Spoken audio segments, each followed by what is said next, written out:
Hey guys, what's up? So we're here to check out the jungle path or jungle rotation in Wild Rift. Remember that the jungling in Wild Rift is a bit different from League of Legends PC because of a number of factors. Like the Rift Scuttler showing up faster, and you can get your ultimate at level 5. You can also get 2 charges of smite early at around 33 seconds into the game. Those 3 factors alone will change your jungle path as compared when you're playing in League of Legends PC. Anyway, let's start with the basic jungle paths. First is your standard jungle clear. First is to put a ward here. This will give you a heads up later in case someone is trying to take the Scuttler. You'll then proceed to take the red buff, Raptor's blue buff, and then the Scuttler. This rotation is safe and flexible, and not to mention beginner friendly. After you're done with the Scuttler, you can check the 2 lanes that's nearest you and see if there's a chance to gank an enemy champion. If they're overextended, which means if they're too far from their tower and near yours, then go for the gank. Just be sure to ping first so that your ally knows you're about to gank.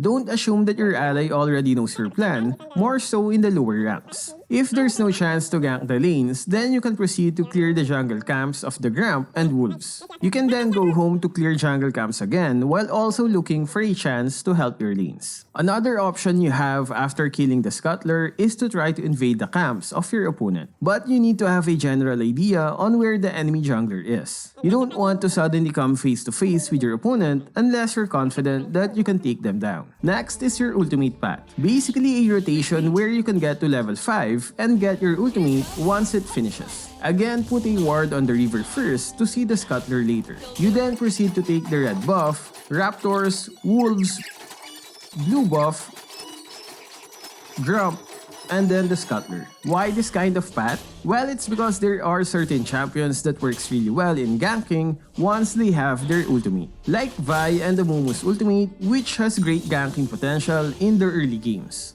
There's also a good chance that you'll get your ultimate first before your opponents, more so in the Dragon lane. This will give you an advantage when ganking. One disadvantage of this rotation though is that if the enemy tries to take the Scuttler early on the other side.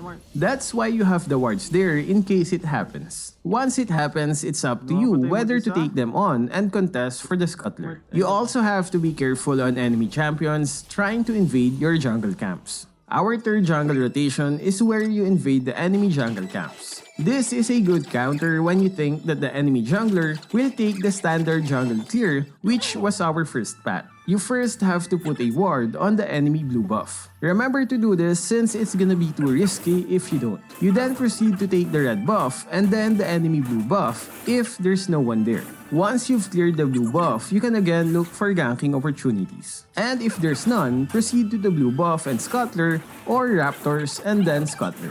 So those are the 3 basic jungle rotation, guys. Remember though that this is a new game. Even though there is League of Legends PC, the pacing and jungle is gonna be different. With that said, let's state some basic info for the beginners. You will need smite in order to jungle. If you're not a jungler, don't take smite since it will lessen the gold you get from minions by 20% for the first 5 minutes of the game. It will, however, provide 20% more experience from jungle monsters. Smite is a summoner spell used to deal additional damage onto jungle monsters. After killing 4 large monsters or basically after clearing 4 jungle camps, your smite will then be upgraded to either Chilling Smite or Challenging Smite. Now here's another different thing in Wild Rift compared to League of Legends PC. Chilling and Challenging Smite can kill an enemy champion if their HP is low enough. If used against an enemy champion, you will deal true damage that increases as you level up. In League of Legends PC, you can't use Smite against enemy champions except for their pets like Tibers or Malzahar's Voidlings. Anyway, both of these smite can deal true damage, but they also have different effects when used. Chilling Smite will steal 20% of your target's movement speed for 2 seconds. Basically, they slow down as you speed up. Challenging Smite provides you physical or magic damage for 5 seconds. So there we go, guys. We've pretty much covered the basic jungle rotation as well as some fundamentals about the jungler summoner spell Smite. That's all for this video. Stay safe and thank you for watching.